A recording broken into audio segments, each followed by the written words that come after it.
मंगलवार व्रत कथा। एक समय की बात है। एक ब्राह्मण दंपति की कोई संतान नहीं थी, जिस कारण वे बेहद दुखी थे।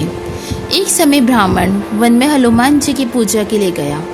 वहाँ उसने पूजा के साथ महावीर जी से एक पुत्र की कामना की। घर पर उसकी स्त्री भी पुत्र प्राप्ति के लिए मंगलवार का व्रत करती थी।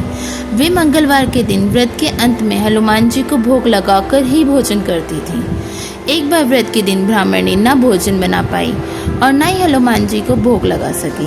उसने प्रण किया कि वे अगले मंगलवार को हनुमान जी को भोग लगाकर ही भोजन करेगी। वे भूखी प्यासी 6 दिन तक पड़ी रही। मंगलवार के दिन वे बेहोश हो गई। हनुमान जी उसकी निष्ठा और लगन को देखकर प्रसन्न हुए।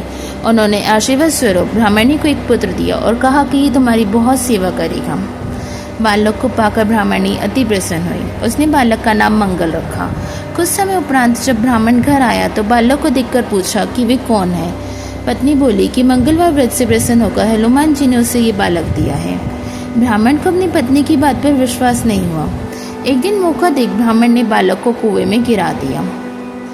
घर पर लौटने पर ब्राह्मणी ने पूछा कि मंगल कहाँ है। तभी पीछे से मंगल मुस्कुराकर आ गया। उसे वापस देखकर ब्राह्मण आश्चर्यचकित रह गया। रात को हनुमान जी ने उसे स्वप्न में दर्शन दिए और बताया कि ये पुत्र उसे उन्होंने ही दिया है। ब्राह्मण सत्य जानकर बहुत खुश हुआ। इसके बाद ब्राह्मण दंपति प्रत्येक मंगलवार को व्रत रखने लगे। जो मनुष्य मंगलवार व्रत कथा को पढ़ता या सुनता है और नियम से व्रत रखता है, उसे हनुमान जी की कृपा से सब कष्ट दूर होकर सर्वसुख प्राप्त होता है और हनुमान जी की दया के पात्र बनते हैं। बजरंगबली महाराज की जय। यदि आप मेरे चैनल पर नए हैं तो मेरे चैनल को सब्सक्राइब करें, वीडियो को लाइक करें। धन्यवाद।